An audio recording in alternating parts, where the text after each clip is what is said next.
Aleluia. Dê um aplauso ao Senhor. Se for para Jesus, pode ser mais forte. Ele é digno de toda adoração, Ele é digno de toda honra, porque dele, para Ele são todas as coisas. Aleluias.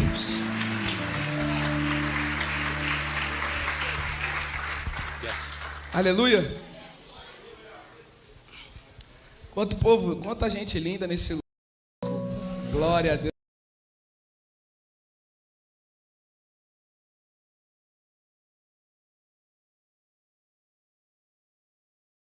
Deus, aleluia. Sejam muito bem-vindos. Dê um aplauso.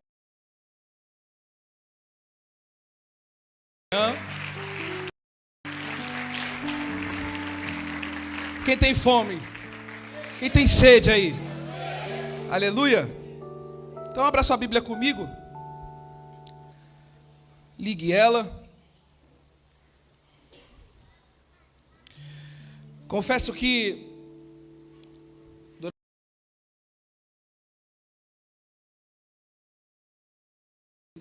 orando a Deus, buscando ao Espírito Santo para saber o que Ele queria de fato falar. E o engraçado é que essa palavra me percorreu a semana inteira. E eu confesso que eu não queria ministrar ela, gente. Eu falei, mas Jesus amado, se você quer que eu ministre isso mesmo? É, isso mesmo. Aí eu conversava com fulano citava a palavra. Aí, trabalhando ontem, conversando com meu cunhado, o cunhado da minha esposa, ele cita a palavra. Aí um amigo meu para de carro, aí cita a palavra. Eu falo, não é possível. Então Deus quer fazer algo nessa manhã nas nossas vidas, aleluia. Então abra comigo Números 13, do seu verso 1 até o 3. Números 13, do 1 ao 3. Vai dizer assim: E Yahvé, e falou o Senhor a Moisés, dizendo: Envia homens que espiem a terra de Canaã, que eu hei de dar aos filhos de Israel. De cada tribo de seus pais enviarei um homem, sendo cada um príncipe entre eles. E enviou Moisés do deserto de Parã, segundo a ordem do Senhor. Todos aqueles homens eram cabeças de Israel. Aleluia. Feche sua Bíblia. Feche os seus olhos agora. Peço que vocês orem comigo nesse momento. Vou falar igual a evangelista Rafa. Me abençoa. Intercedam por mim aí. Aleluia. Vamos orar. O Senhor, nós a tua palavra, te agradecemos. Meu Senhor, agora nós na sua palavra nós vamos sua igreja, segundo aquilo que o Senhor tem me ministrado, segundo aquilo que o Senhor tem falado. E eu te peço, Espírito Santo, que toda palavra que vinha sair desse altar, Senhor, vinha ser como uma semente frutífera, Senhor. Encontre uma terra boa, para que possa dar fruto a 30, a 60 e a 100 por um, Senhor, no poderoso no nome de Jesus. E eu te peço, Pai, que se há algum espírito espião querendo interromper o teu mover, querendo interromper o teu agir, eu dou uma ordem no poderoso no nome de Jesus, e eu declaro amarrado e amordaçado. É o teu Espírito que tem poder para governar sobre esse lugar, que é teu Espírito que tem poder para, Senhor, as benevolências dos céus, para realizar prodígios, sinais e maravilhas. Eu te peço, Espírito Santo, fique à vontade no meio de nós, fique à vontade no meio do teu povo. Que se o Senhor quiser curar, cure. Que se o Senhor quiser libertar, liberte. Que se o Senhor quiser batizar alguém com o Espírito Santo, batize. E que se o Senhor quiser encher alguém com o Espírito Santo, essa pessoa, eu sou o primeiro lugar, Senhor. No poderoso, no nome de Jesus, eu te peço, Pai, fique à vontade entre nós. Mova o teu Espírito, no poderoso, no nome de Jesus. Amém? Dê um aplauso ao Senhor.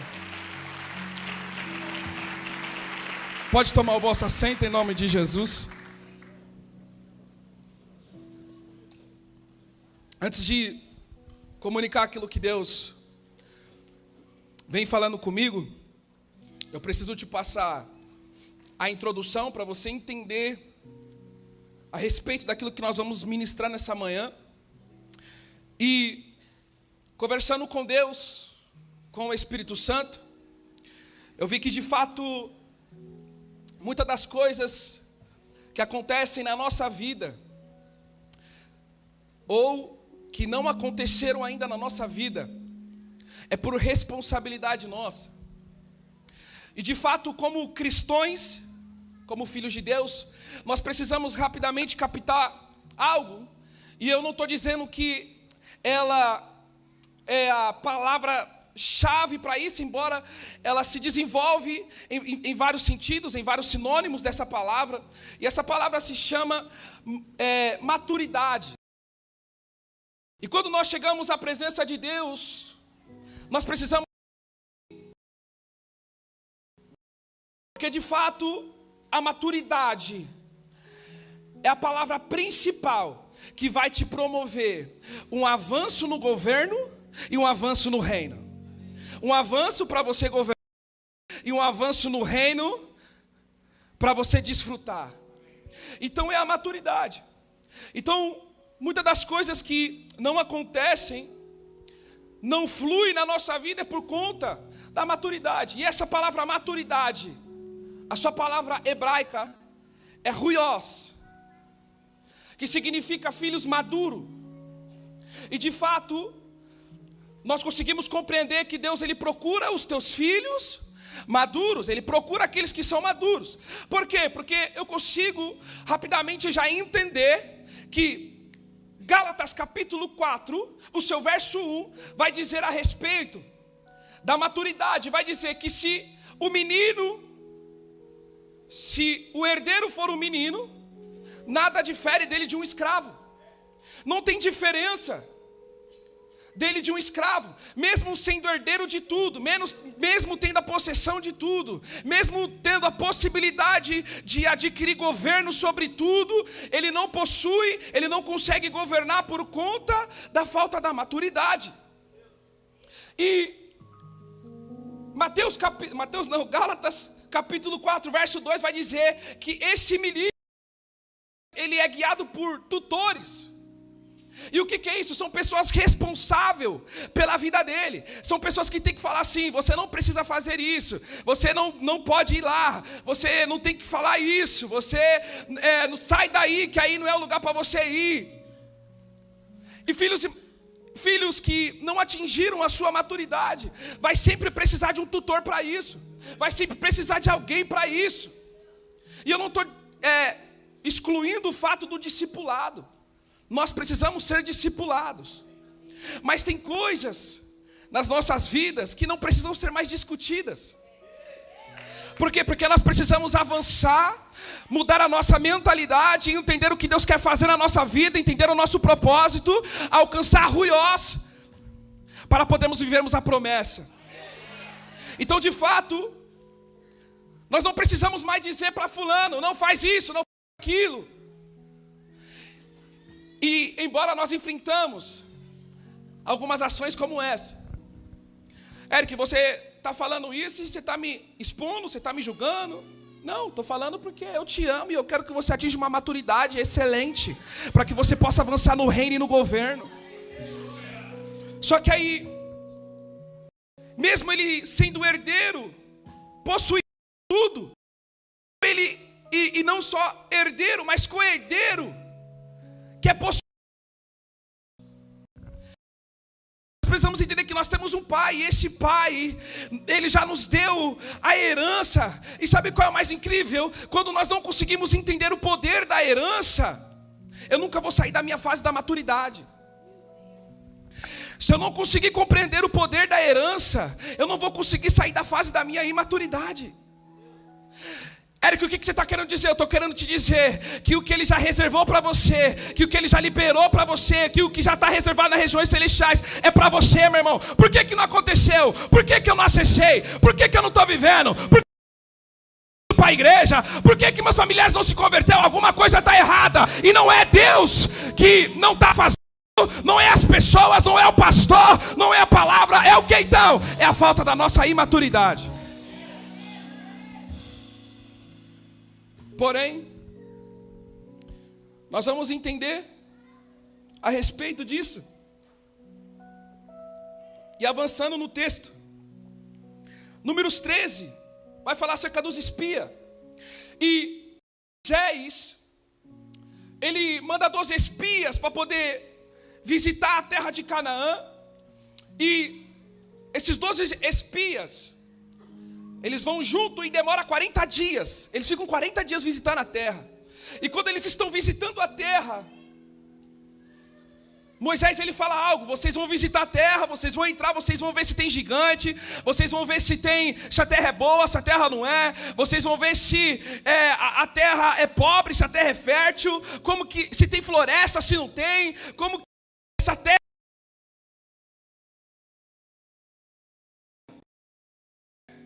Os 12 espias entram. E quando os 12 espias estavam regressando, 10 dos espias, a Bíblia vai dizer que eles chegam para Moisés. E Moisés fica encantado porque começa a ver os frutos. E pergunta: e aí, como que é a terra? E os 10 espias reúnem a congregação e começa a dizer: Moisés, é o seguinte, a terra mana leite e mel, a terra é boa, a terra é frutífera, a terra ela tem os seus frutos, ela é poderosa para nós herdarmos. Porém, lá tem os gigantes de Anak, lá tem os jebuseus, lá tem os hititas, lá tem os amalequitas. É impossível nós entrarmos e possuirmos essa terra.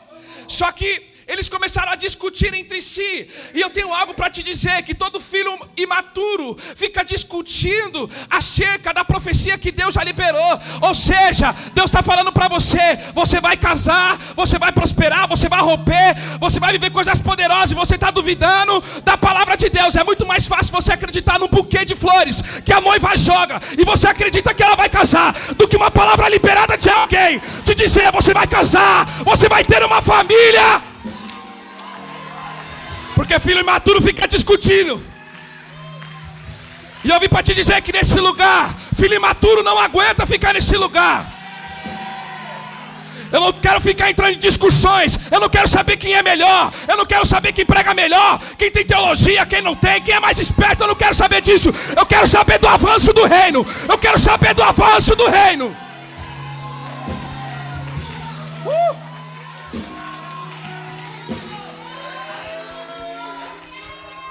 Eu quero saber se tem gente sendo curada ainda. Eu quero saber se tem crianças sendo batizadas com o Espírito Santo, famílias se convertendo, casas sendo restauradas, pessoas indo para o encontro, tendo sua vida transformadas. Eu quero saber do progresso do reino.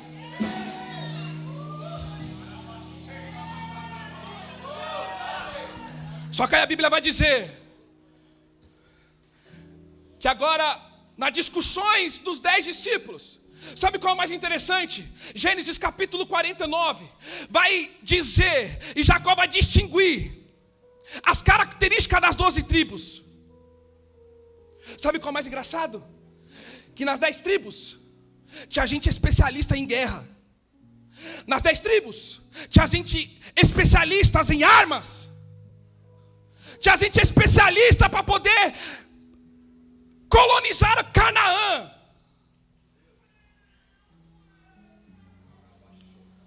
Só que eles não avançaram. E sabe qual é o mais engraçado? Que no meio das discussões dos 10 espias, dos 10 discípulos, a Bíblia diz que Moisés pede fruto, e os 10 discípulos trazem o fruto e jogam aos pés de Moisés.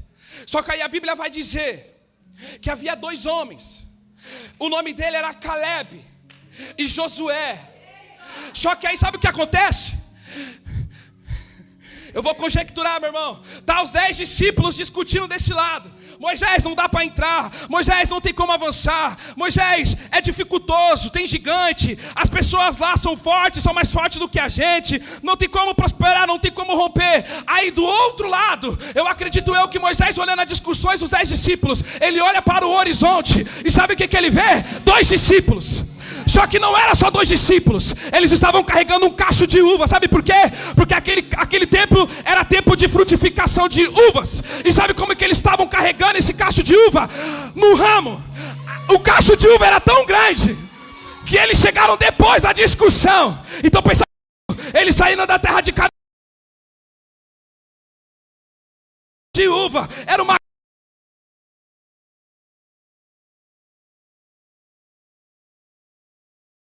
assim para os discípulos.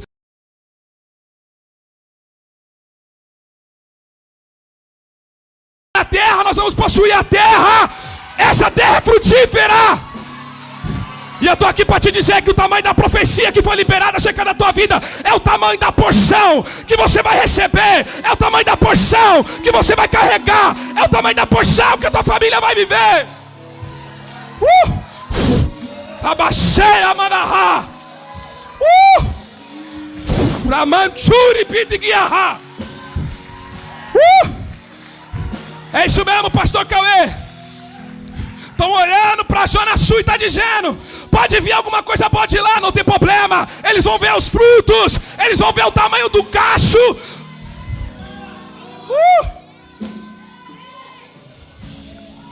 Porque o tamanho da profecia que foi liberada acerca da tua vida é o tamanho da proporção que você vai prosperar, que você vai avançar, meu irmão. Oh, Ramancho Kanarabacheia Badas. Holy, how you love God.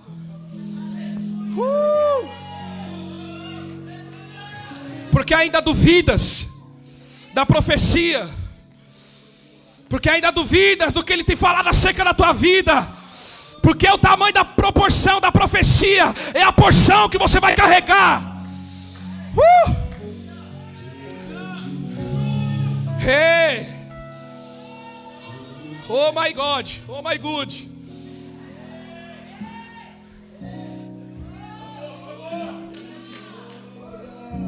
É o tamanho da proporção que você vai carregar.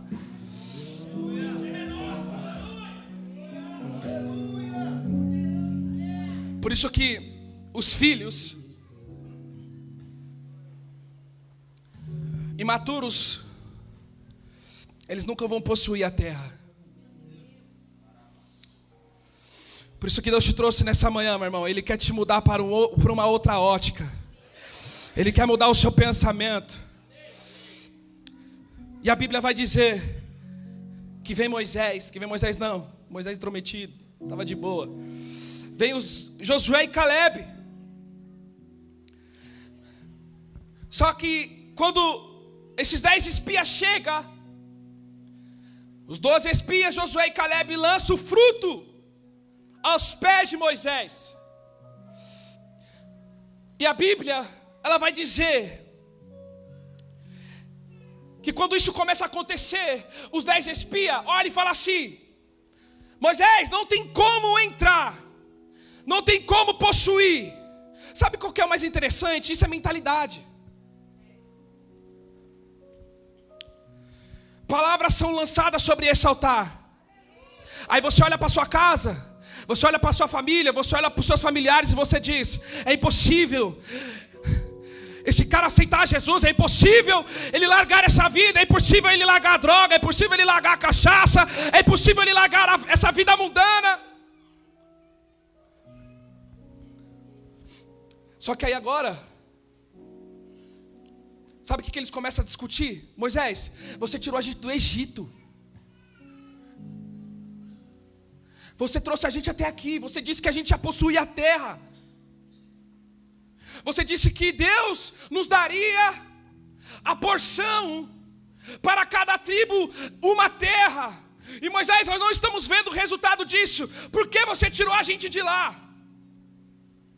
Porque filho imaturo não compreende o movimento do reino. Filho imaturo não compreende a profecia. E agora, o que acontece? Eles começam a dizer: eu prefiro voltar para o Egito, eu prefiro ter a vida que eu tinha no Egito, do que enfrentar gigantes, do que possuir essa terra. Esse é o pensamento do filho imaturo. Ele não quer avançar no reino, ele quer viver com a mesma vida, ele quer viver com o mesmo comportamento, com a mesma mentalidade, não muda, não transforma, não faz nada. Eu tô aqui para te dar uma notícia, meu irmão. Se você não quer entregar, se você não quer dizimar, se você não quer primiciar, se você não quer adorar, se você não quer fazer nada, não tem problema. Pode deixar que eu faço, pode deixar que eu dizimo, pode deixar que eu primicio, pode deixar que eu adoro, eu louvo, eu canto, eu prego. Mas eu não vou ficar nessa casa sem fazer nada. Eu vou me levantar e vou fazer aquilo que Deus me chamou para fazer.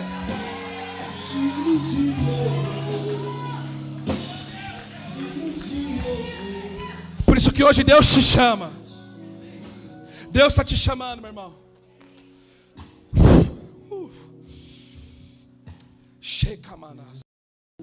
Caleb. Qual o significado do nome de Caleb? Meu Deus, eu preciso correr, gente. Qual o significado do nome de Caleb? Cão fiel. Cão fiel. Sabe o que isso significa? E eu olho com essa ótica espiritual e eu consigo ver Calebs nessa igreja. Você é um Caleb nessa igreja. Porque o que significa cão fiel? Aquele que protege o dono. Eu não sei se você consegue entender, mas eu sou Caleb, eu sou cão fiel. Eu protejo o meu pai, eu protejo o evangelho, eu protejo o reino, eu protejo a igreja. Porque eu sou como João. Eu não sou digno de desatar as correias das suas sandálias. O que é isso? Eu não sou digno de perverter esse evangelho, de profanar mentira desse evangelho, de pregar mentira acerca do evangelho, viver na mentira, viver no mundo lá fora. Não, eu sou diferente. Eu não vou desatar essa sandália. Eu sou como Caleb. Eu sou cão fiel. Eu protejo o dono, eu protejo o reino, eu protejo a igreja, eu protejo o meu pastor, eu protejo os meus líderes, os meus irmãos. Eu sou cão fiel, pode contar comigo. Que na minha mesa não senta fofoqueiro, na minha mesa não senta mentiroso. Não, na minha mesa só senta quem é fiel.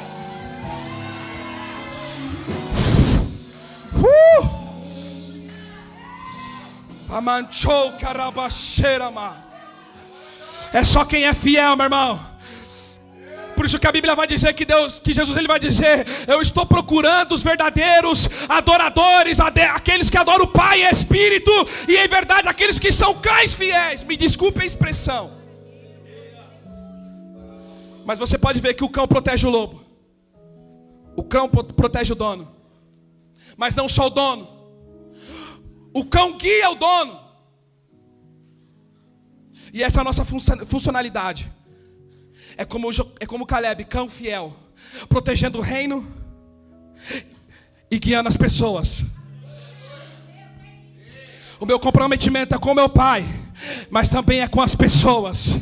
O meu comprometimento é com a verdade, mas também é com as pessoas.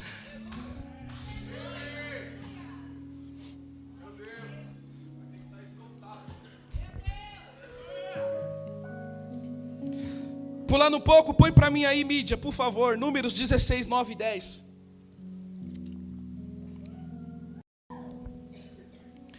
Número 16, 9 e 10. Estamos falando de maturidade. Porventura, pouco para vós é o que Deus de Israel vos tenha separado. Isso é uma pergunta. Da congregação de Israel, para vos fazer chegar a si, administrar o ministério do tabernáculo do Senhor e estar perante a congregação para ministrar-lhe. Próximo.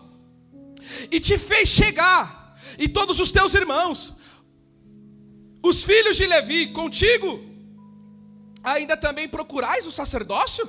Próximo. Assim tu e todo o teu grupo estáis contra o Senhor.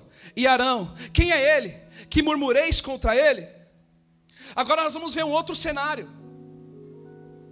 em que Corá, Datã e Abirão estão causando rebelião contra a vida de Moisés.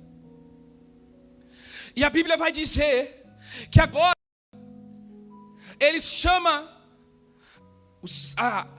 a casa de Levi e a casa de Rúben. e gerando essa rebelião contra a vida de Moisés. E a Bíblia vai dizer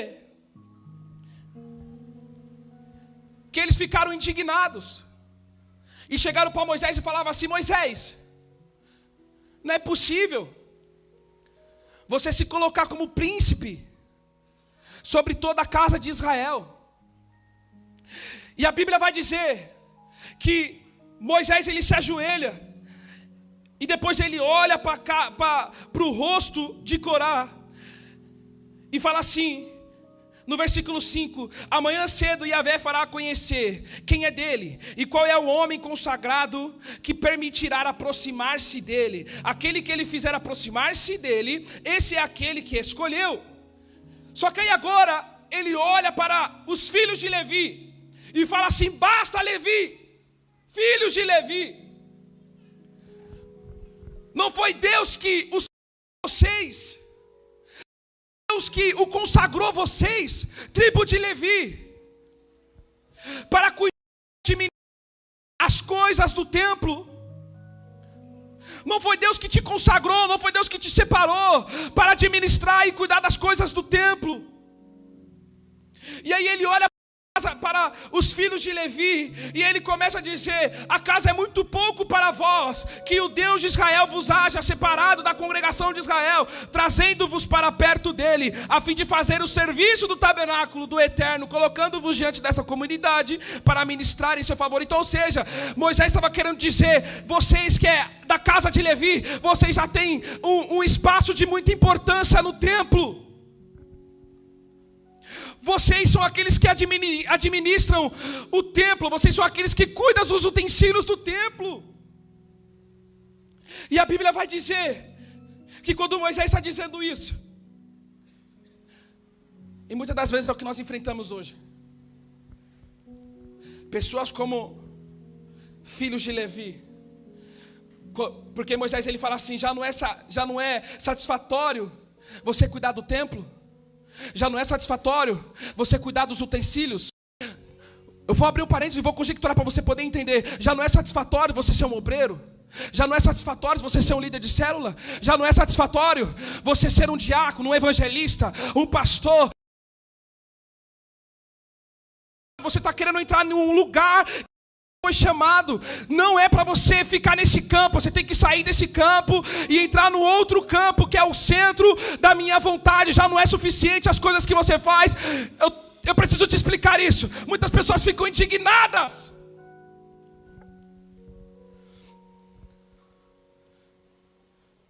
por querer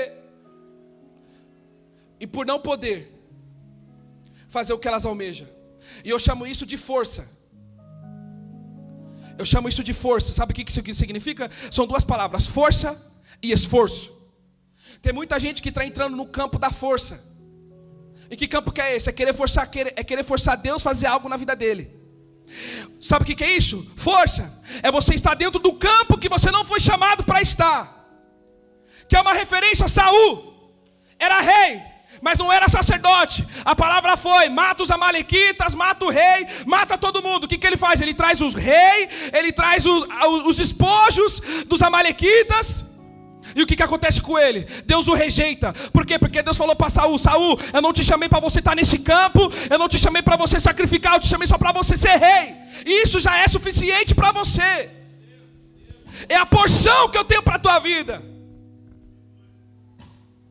As glórias a Deus acaba. É a porção que eu tenho para a tua vida. Por isso que se existe os 5 ministérios. Uns foram para mestres, outros pastores, evangelistas, profetas e mestres. Cada um no seu campo. Eric, então você está dizendo que eu não posso mergulhar mais, você está dizendo que eu não posso me aprofundar mais, você está dizendo que eu não posso desejar mais. Não, negativo, irmão. Eu só estou dizendo para você sair do campo da força, de você querer forçar algo a Deus, você entrar no campo do esforço. Que é o quê? Que é você esforçar a ouvir a voz de Deus, é você se esforçar a viver a vontade de Deus, é você se esforçar a cumprir o propósito a qual Ele te chamou para você viver. Então saia do campo de querer ficar forçando algo a Deus e vai para o campo do esforço. Se esforça, meu irmão.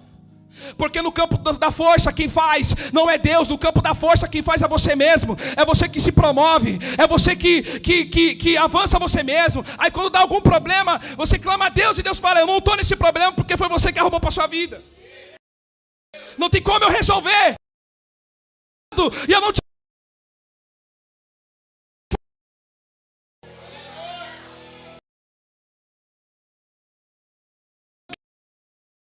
Quem faz é Ele. Ele. Quem cuida é Ele. Ele. Por isso, porque nós estamos forçando nossos familiares, ou nossos amigos, ou nossos parentes a vir para a presença de Deus, querendo enfiar Jesus a goela abaixo. E Deus está falando: não é dessa forma, não é assim que se faz, não é desse jeito. Para de forçar, meu irmão. Para de querer ficar forçando as coisas. Entra no campo do esforço. Por quê? Porque uma voz pode soar de lá do alto e dizer: ei, meu filho amado, eu te chamei para as nações, eu te chamei para viver o propósito.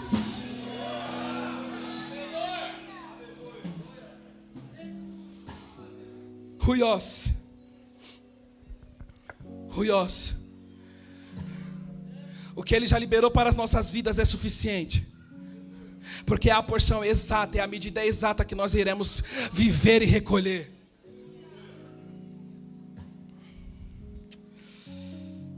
Aleluias.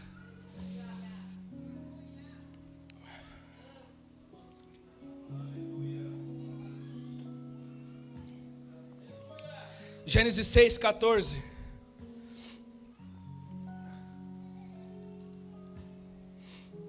Gênesis 6:14. Estamos caminhando.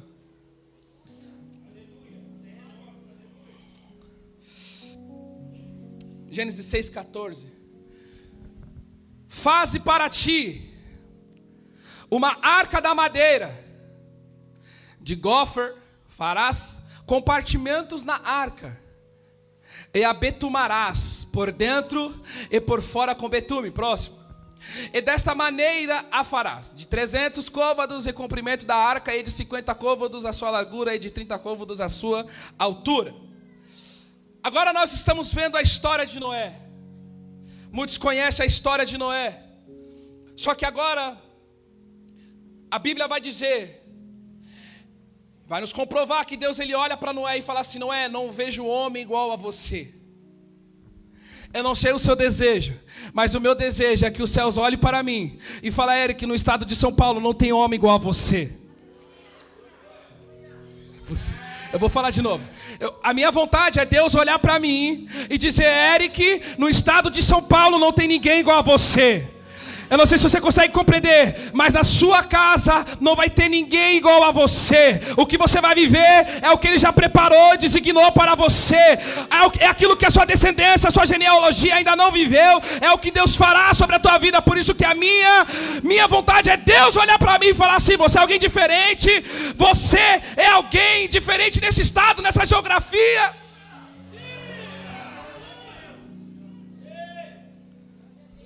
E eu nunca vi homem igual a você. Legal é quando... Não, bom é quando as pessoas pregam acerca da nossa vida. Mas coisa boa é quando Deus prega acerca da minha e da sua vida. Uma vez eu escutei algo, eu não lembro de quem, mas eu acredito. E eu agarrei isso. Eu tomei como referência. E eu peguei e falei, é isso. Eu não lembro quem foi que falou, deve ter sido algum dos meninos. Alguém falou assim para mim, falou assim: sabe qual é o meu maior desejo e o meu anseio? É algum homem de Deus, diferente, pisar nesse lugar, olhar para mim e falar assim: eu te conheço, porque você é alguém que tem intimidade com Deus. Eu te conheço porque eu sei que você tem intimidade com Deus. Por quê? Porque não é o homem de Deus que está falando, é Deus que pregou acerca da minha vida para Ele. Coisa boa não é as pessoas pregar acerca da nossa vida. Coisa boa é quando Deus começa a pregar da nossa vida para as pessoas. Só que aí agora, Noé escuta a voz de Deus.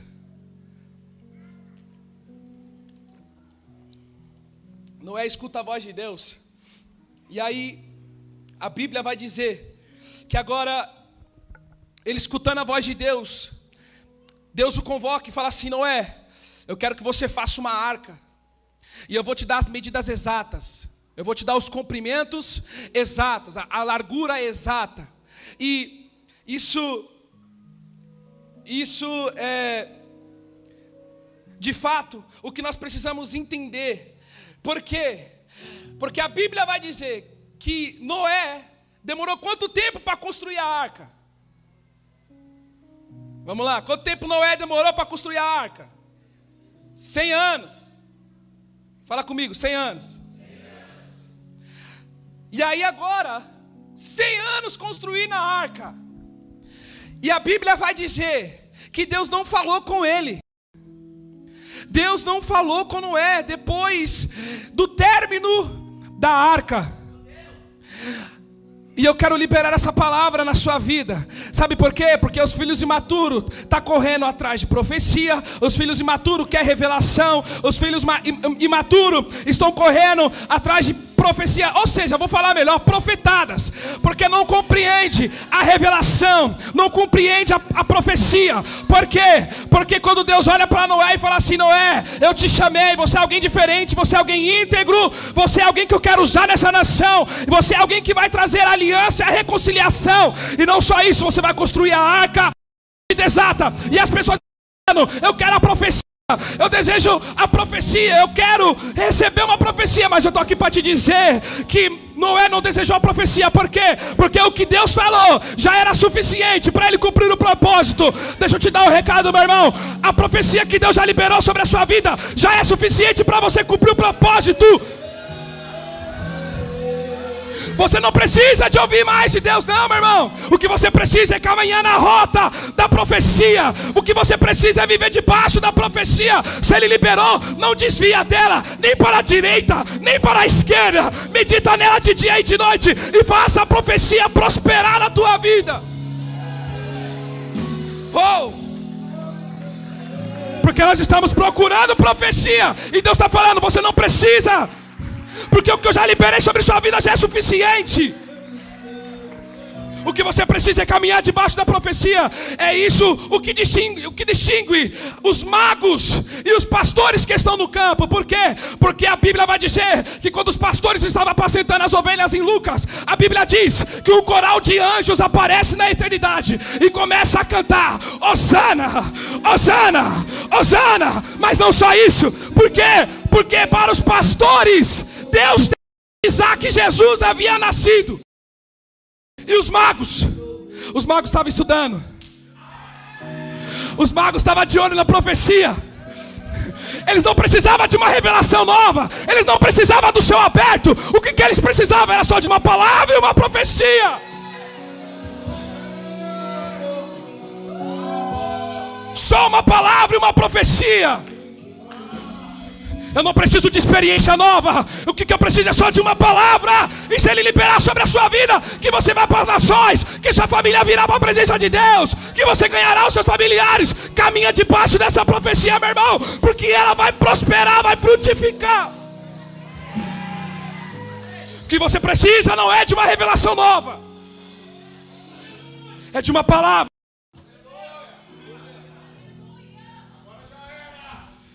Só de uma palavra.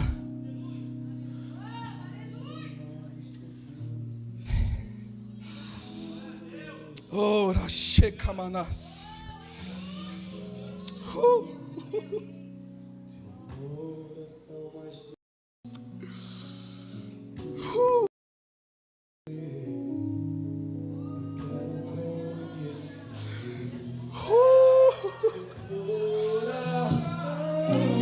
O que você precisa é de uma palavra.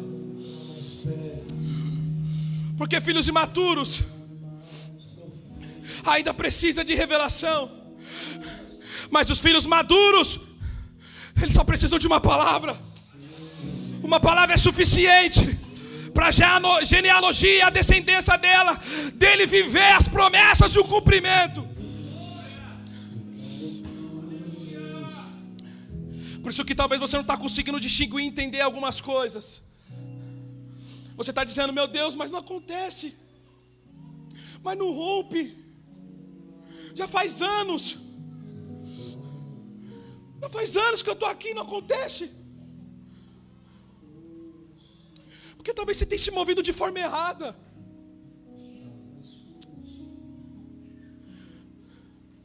Eu vou confessar algo para vocês, meu irmão. Não, não vou não, deixa quieto. Não vou não. Não vou não. Mas nós precisamos de uma palavra.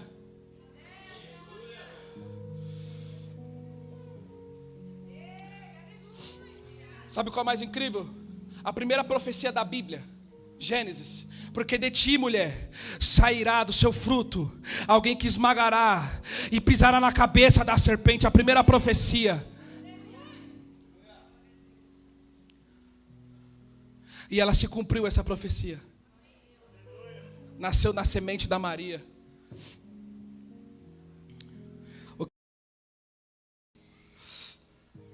É só crer na profecia. E é se mover debaixo da palavra. Acontece. Outra coisa. Agora Noé está construindo. E faz tempo que ele não ouve a voz de Deus. Sabe o que mais me chama a atenção de Noé? É que ele não parou de construir. Ele não parou de construir. E eu estou aqui para te dar um recado nessa manhã. Não para de construir. Não para de edificar. Não para de construir, não para de edificar. Por quê? Porque vai chegar um tempo que essa profecia e essa palavra vai se cumprir. Não pare de crescer. Não pare de edificar. Não pare. Por quê? Porque de uma coisa é certa. Pode falar que não vai chover, pode falar que não vai acontecer, mas eu não estou nem aí. O que eu quero saber é da profecia. O que eu quero saber é da palavra que Ele liberou acerca da minha vida. E o que eu vou fazer? Eu vou construir. Eu vou construir. Eu vou construir. Se Deus está falando que você vai ser um pastor, então construa como a Bíblia. Se Deus está falando que você vai ser um adorador, estude sobre adoração. Mas faça alguma coisa, meu irmão. Faça alguma coisa. Não pare de edificar. É como Jeremias. Jeremias, eu te chamei para edificar, eu te chamei para construir, mas também para desconstruir, para destruir. Isso é um outro caso. Não pare de... Sabe o que eu estou querendo dizer para você? Não pare de orar pela tua família. Não pare de orar pelo teu pai, pela tua mãe, pelos teus. Não pare de orar por aquilo que você recebeu. Não pare, não cesse. Continue perseverando naquilo que Deus falou acerca da tua vida. Por quê? Porque os filhos imaturos não compreendem, não avançam. Porque é como no tempo de Abraão. Porque a Bíblia vai dizer que é os pastores de Ló que criou contenda com os pastores de Abraão. Qual a diferença de Ló e de Abraão? A diferença de Ló, que ele possuía as mesmas riquezas, os mesmos animais, as mesmas carroças, os mesmos jumentos do que Abraão. Prosperava em cima de Abraão. Só que a Bíblia vai dizer que Abraão era alguém diferente. Abraão era alguém que carregava o holocausto. O que é holocausto na sua palavra hebraica? É fazer subir, é sacrifício. Então aonde Abraão chegava, ele parava o que ele estava fazendo e ele dizia: eu preciso erguer um altar de adoração. Eu preciso fazer alguma coisa para o meu Deus. E sabe o que acontece? Agora quando os pastores estão discutindo, os pastores de Ló e de Abraão estão discutindo, quem tem altar não fica entrando em discussão. Quem tem altar não quer saber de fofoca, não quer saber dessas coisas. Porque sabe o que ele faz? Ele chega no meio da contenda e ele fala: eu vim para acabar com esse negócio, porque eu não creio nessas coisas. Quem tem altar é diferente. É diferente. O que você precisa todos os dias, uma adoração e um incenso novo aos pés de Deus.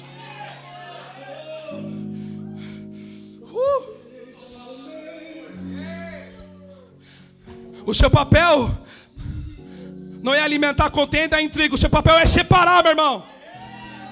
O seu papel é cortar um machado, é pegar um machado e cortar pela raiz. Aqui dessa vez não, Jezabel. Não vai fazer como João Batista. Aqui não. Não arrancará a cabeça dos profetas. Mas é diferente. Somos o sacrifício. Ei.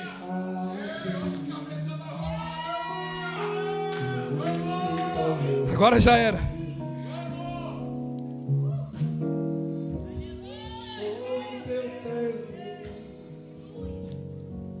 Seja como Abraão.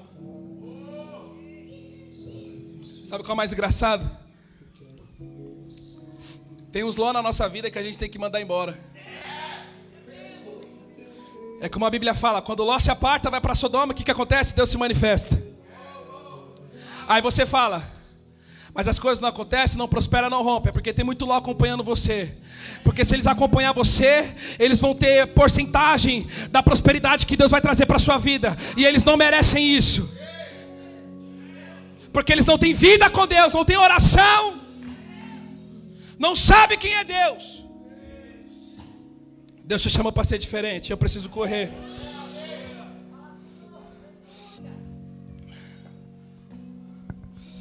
Aleluias.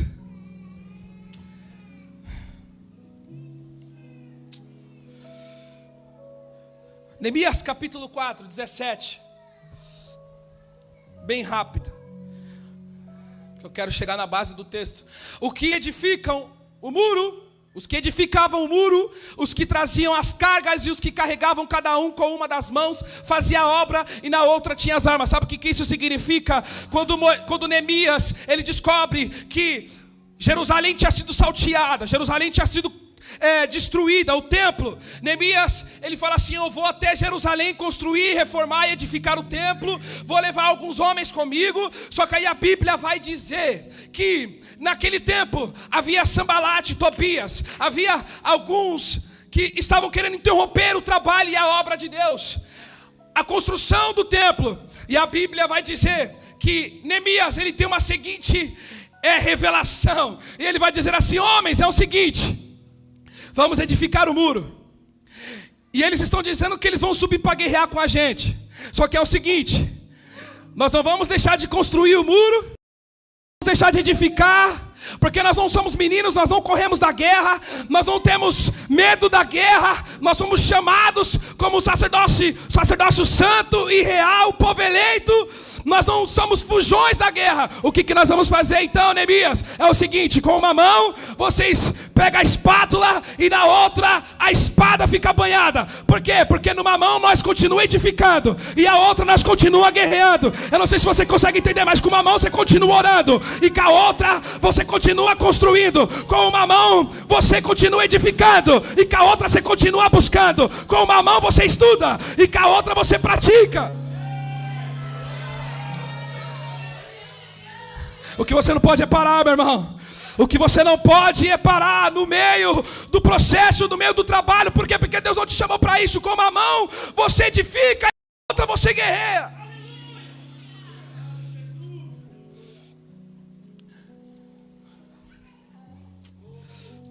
Não vai dar tempo. Atos capítulo 27, 22.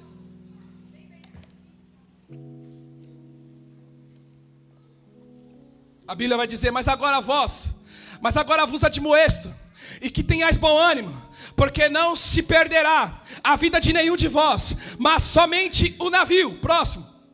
Porque esta mesma noite o anjo de Deus, de quem eu sou e a quem sirvo, esteve comigo. Próximo. Dizendo: Paulo, não temas, importa sejas apresentado a César, e eis que Deus te deu todos quantos navegam contigo. Aqui, agora em Atos, a Bíblia vai dizer que estava sentido a se apresentar para César,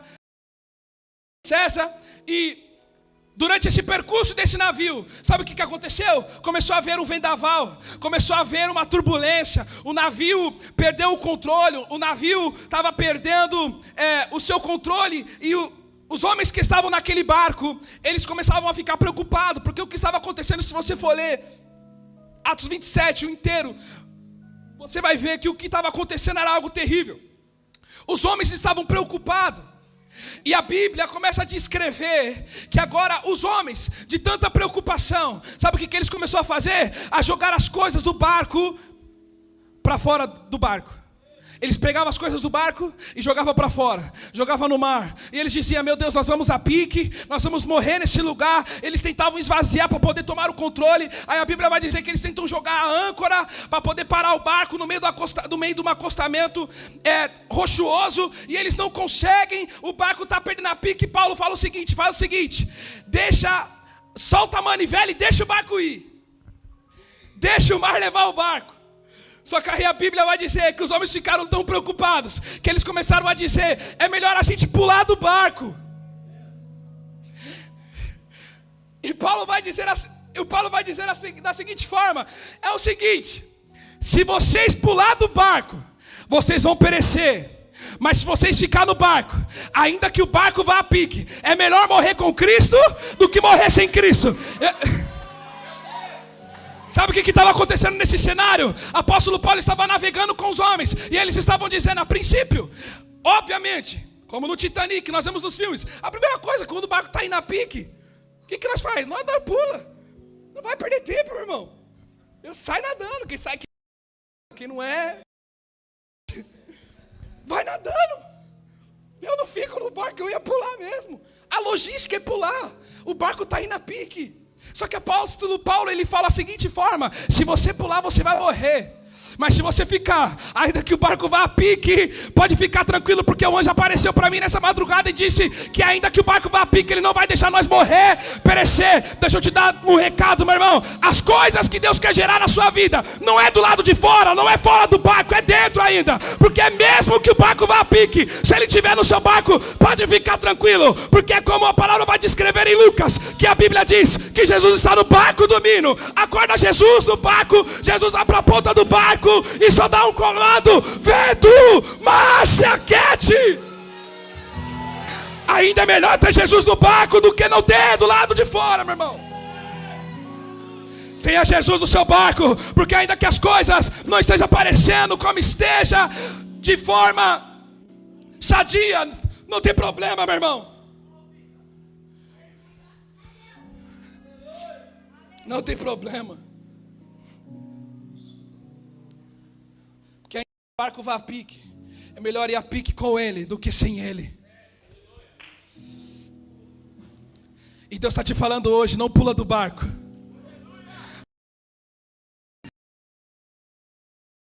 Presença no barco, não de construir, não pare de edificar, continue buscando, continue construindo, continue edificando, porque mesmo que as coisas no seu cenário estejam ruins, pode ficar tranquilo, meu irmão. Jesus vai aparecer na ponta do barco e vai dar só um comando, meu irmão. Aí você está olhando e está dizendo: minha família não está indo, os meus parentes, os meus amigos, a minha empresa. Fica tranquilo, meu irmão, que ainda que as coisas estejam aí na pique, Jesus, ele está no barco. Ainda tem palavra, ainda tem profecia.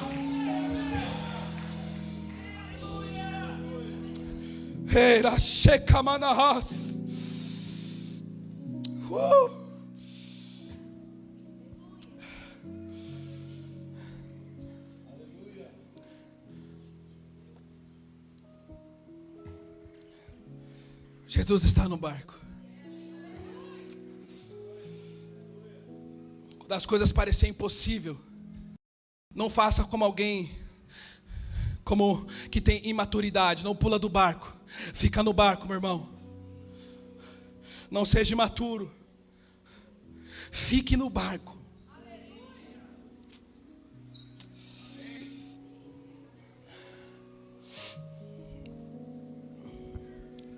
Êxodo capítulo 1, seu verso 8.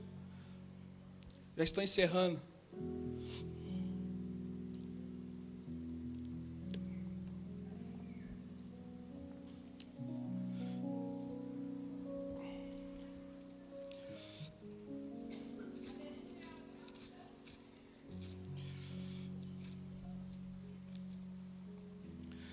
Êxodo capítulo 1. Quero abrir um parêntese. Eu quero te dizer que o maior campo para alguém alcançar a maturidade é no campo de concentração. São como nesse cenário. Pessoas maduras alcançarão maturidade dentro desses cenários. Por quê? Porque dentro desse cenário você vai aprender a ouvir a voz de Deus. Dentro desse cenário você vai aprender a confiar mais em Deus. Dentro desse cenário você vai aprender a confiar na profecia, na palavra, aquilo que foi liberado acerca da tua vida. A Bíblia vai dizer, Êxodo capítulo 1, verso 8, em que: e levantou-se um novo rei sobre o Egito, que não conhecera José, o qual disse ao seu povo: eis que o povo dos filhos de Israel é muito e mais poderoso do que nós. E aí usemos de sabedoria para com eles, para que não se multipliquem. Aconteça que, vindo guerra, eles também se ajuntem com os nossos e pelejem contra nós e subam da terra. E puseram sobre eles maiorais de tributos para se afligirem com suas cargas, porque edificaram a Faraó cidades, armazéns, Pitom e Ramassés. Mas quanto mais os afligia, tanto mais se multiplicava. Vou repetir isso aqui para você entender. Quanto mais a pressão vinha, muito mais se multiplicava, e tanto mais cresciam, porque vai vir crescimento sobre a tua vida. Talvez o cenário não está como esteja, mas uma coisa é certa: vai afligir, mas vai ter multiplicação. Vai acrescentar dor, mas vai ter crescimento, de maneira que se enfadavam por causa dos filhos de Israel. Só até aí. A Bíblia diz nesse cenário, em que agora o povo hebreu é cativo, e da morte de José até o povo se tornar cativo foi 300 anos. E tem uma história, eu acho ela profética, não tem como eu contar aqui e explicar, acerca de Ixos. Ixos, ele sai do norte. Ixos significa reis e pastores, e começa a governar com o povo de Israel. Porém chega o faraó, que não sabendo quem era José e o que José tinha feito, a Bíblia diz que eles tomam o Egito novamente e expulsam esses Ixos. Porém, agora a Bíblia vai dizer que aqui o povo de Israel está enfrentando uma situação muito difícil, muito complicada. E eu estou aqui para te dizer que é nessa situação, que é nesse lugar de aflição, que é nesse lugar de pressão, que Deus deseja te honrar, que Deus deseja multiplicar algo na sua vida, que Deus deseja fazer algo poderoso. São nos cenários como esse. Por quê? Porque o povo de Israel está cativo, e agora Faraó está com medo, porque Faraó sabe o que o povo hebreu carregava, quem era o povo hebreu, quem eles eram, e a profecia que estavam sobre eles. Por isso que eles multiplicavam de forma gloriosa. Só que a Bíblia vai dizer que esse mesmo povo hebreu, a Bíblia diz que Faraó aumentou o serviço, e deram alguns serviços para eles. E a Bíblia fala que não só foi um serviço, foi um monte. Só que a Bíblia deixa explícita 2. E a Bíblia vai dizer que eles mexiam, Diácono Rogério, com argila e com tijolos. E sabe qual é o mais incrível? Que enquanto eles estavam sendo pressionados, que enquanto eles estavam sendo afligidos, enquanto a carga serviçal e de trabalho estavam aumentando, eles estavam trabalhando com argila e com tijolos. Sabe o que isso significa? Você foi feito do quê, meu irmão? Você foi feito da argila. E sabe o que Deus estava querendo dizer para o povo? Mesmo vocês passando por uma situação como essa, mesmo vocês estando sendo afligidos dessa forma, não tem problema, porque esta argila e esse tijolo representa vocês. Por quê? Porque eu estou formando e construindo um caráter novo, uma maturidade maior sobre a vida de vocês. E eu estou aqui para liberar essa palavra. Se você está passando por uma situação dessa, fique em paz, meu irmão, porque Deus quer te levar para o campo do amadurecimento. E o que isso significa? Que Deus está trabalhando na argila, no tijolo. Deus está formando e construindo um caráter novo, um amadurecimento novo. E agora Faraó olha e fala o seguinte: ele chama 2 parteiras, uma que se chama Cifra e a outra que se chama Puá. E a Bíblia vai dizer que agora Faraó fala assim, ó, é o seguinte, todas as mulheres que gerarem filhos homens, vocês vão fazer o parto e vocês vão matar esses homens, esses meninos. A Bíblia diz que essas mulheres temiam a Deus. E elas chegam para diante de Faraó. Faraó chama elas, porque elas pensaram, Faraó pensou que elas se intimidariam com a presença de Faraó. Só que aí agora Faraó chama elas e fala o seguinte: por que vocês não mataram os meninos? Vocês estão deixando os meninos viver. E a Bíblia vai dizer que elas olharam para Faraó e disseram assim: elas são diferentes, elas não são como as egípcias. Quando elas geram, quando nós chegamos para fazer o parto, não dá tempo, o bebê já nasceu. Eu estou aqui para liberar uma palavra sobre a tua vida. Tem coisas que você vai pensar, tem coisas que você vai projetar, não vai dar tempo de alguém vir para querer frustrar e roubar o teu sonho. O que vai acontecer? Vai gerar, vai nascer, você vai pensar, não vai dar tempo de nem colocar no papel a inteligência que Deus vai entregar para você, os mistérios que Deus vai entregar para você. Não vai dar tempo, meu irmão, de alguém querer frustrar, roubar esse sonho. Por quê? Porque eu estou como cifra e eu estou como para te dizer o que Deus vai gerar sobre a sua vida. Beleza e esplendor, tem beleza e esplendor. Porque esse era o significado do nome de Cifra e de Pua. Cifra significa beleza e Pua esplendor. Porque o que Deus quer fazer na sua vida tem beleza, e o que Ele quer construir é horas. Deus quer gerar em você, por isso que eu estou dizendo. Deus quer gerar você, meu irmão. Deus vai gerar essas coisas na casa do Pai. Deus está construindo. E Deus está formando um caráter novo, um amadurecimento novo. Aleluia. Alguém dá um glória, um aleluia. Quem está comigo, diga amém. Eu creio nesse negócio, fala, eu creio nesse negócio. Eu estou envolvido nessa causa. Eu sei o que eu vou gerar. Tem beleza, tem esplendor. Tem beleza e esplendor. E eu quero encerrar. E essa é a passagem que eu mais amo. Gênesis 38. Hoje fomos bibleiros. Gênesis 38, capítulo 1. E nós já encerramos. Não vai ser capítulo 1 não. Me perdoa, mídia. Gênesis 38. Oh, aleluias. A Bíblia vai dizer que intermediária a história de José. A Bíblia diz que havia uma mulher chamada Tamar. Porém Judá se afasta dos seus irmãos, vai para uma terra, vai para a casa de um homem que se chama Odolã, que se chamava Hira, um amigo, fez um amigo. E a Bíblia vai dizer que Judá encontra uma mulher nesse lugar. E o nome dela é Sua. Com ela e possuiu 3 filhos. O primeiro nome do filho dela, de Sua, Er. Segundo, Onã. E o terceiro, Selá. Er, Selá.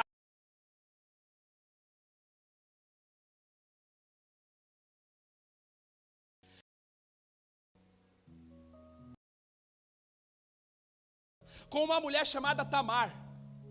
Repete comigo, Tamar. A Bíblia vai dizer que agora Tamar queria gerar filho, descendência. Só que as práticas que a Bíblia vai dizer que Deus mata Er, o filho mais velho de Judá. Aí a lei que velho que possuía uma esposa, ele precisava suscitar descendência para ele. De explicar, eu quero ser explícito porque eu já quero terminar. E a Bíblia vai dizer do levirato, ele precisa suscitar descendência.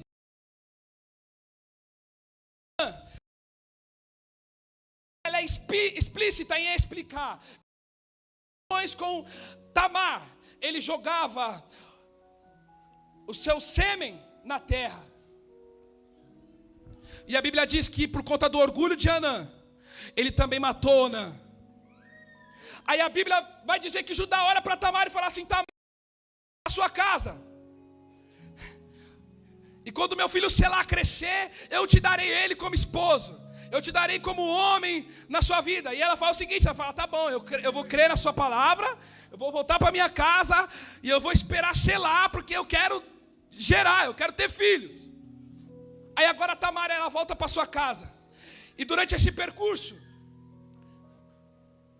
a Bíblia vai dizer que Judá, ele vai para sua cidade de novo, em Cananéia. Porque a Bíblia vai dizer que ele tinha umas... A teologia vai dizer que ele tinha um pasto. E tinha homens que cuidavam dos seus pastos. E era perto da cidade onde Tamar vivia. E a Bíblia fala que... A Bíblia não, mas vai dizer que... A teologia vai dizer que tinha tempos que eles praticavam festa. E ele tinha que subir, matar o carneiro, matar o bezerro, para poder praticar dessas festas. E a Bíblia vai dizer agora que Tamar está passando, Judá está passando perto da cidade de Tamar. E Tamar soube, foram avisar Tamar, falaram: Tamar, o seu sogro está vindo para essa cidade. E Tamar, lembrando da promessa que Judá tinha feito para ela, ela faz o seguinte, ela fala: eu vou tirar minha roupa de viúva, vou colocar um véu sobre o meu rosto. E a Bíblia diz que ela se encontra com Judá. Judá olha para ela, só que não reconhece ela.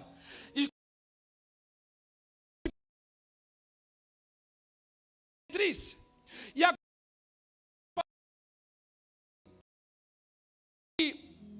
quando ele diz isso, ela fala assim: que garantia você vai me dar? Qual o valor que você vai me pagar? E ela falou assim, Judá falou: eu vou te dar um carneiro. Porque ele estava indo na sua tosquiação, ele estava indo nos seus passos, ele ia trazer um carneiro para ela. Aí ela pegou e falou: não, eu não quero o carneiro. Aí ele olhou para ela e falou assim: o que você quer, Tamar? Judá e falou assim: eu quero o teu selo, eu quero o teu cajado e eu quero o teu cordão. A Bíblia, ela é explícita. E agora Tamar, ela gera um filho de Judá. Passou-se o tempo, a Bíblia vai dizer que Judá ficou sabendo que Tamar engravidou. E agora Judá ficou revoltado porque ela era viúva,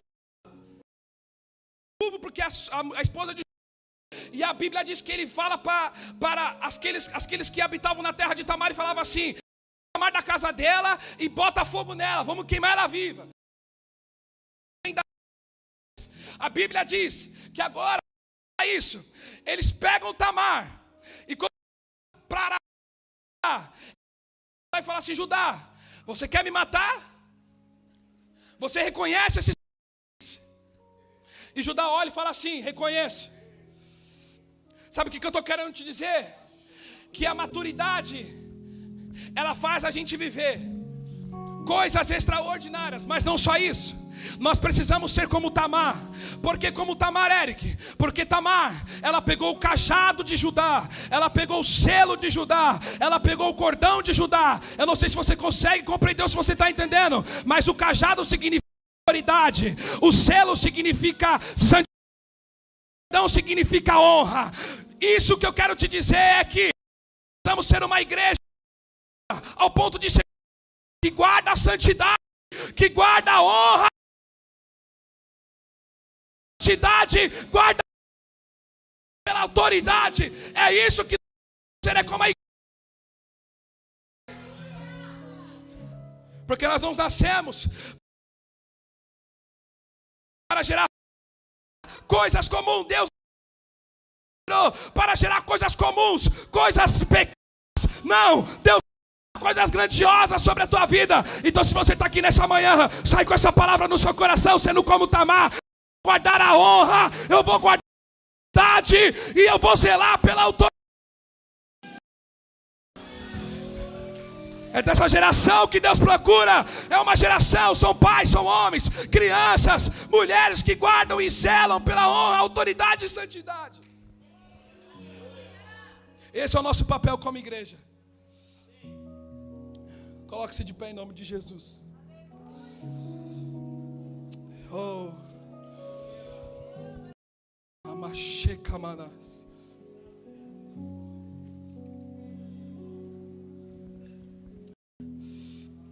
Feche os seus olhos, irmão.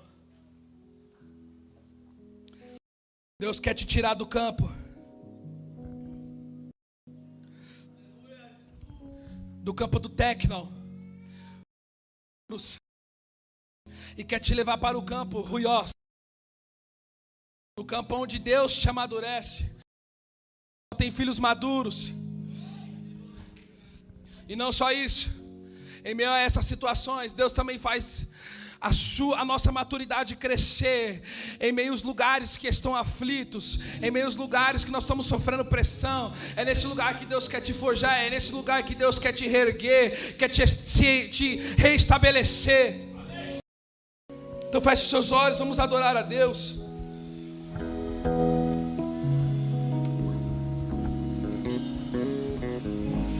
O teu fogo arde em mim e muda o meu viver. Deus quer te acender nessa noite, meu irmão. Sou teu templo, nessa manhã.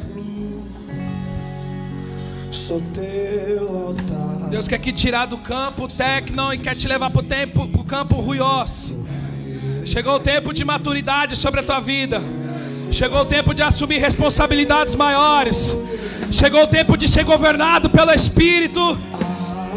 Chega de ser como Moisés, matou o egípcio e saiu vagando pelo deserto. Mas se você está aqui é porque a sarça deu em você. Se você está aqui nessa manhã é porque a sarça te encontrou.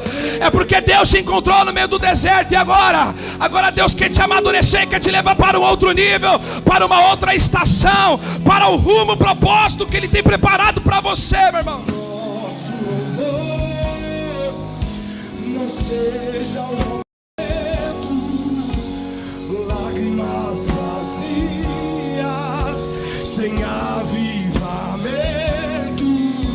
Que nosso amor não seja fingido, honrado com os lábios, nos corações esquecidos.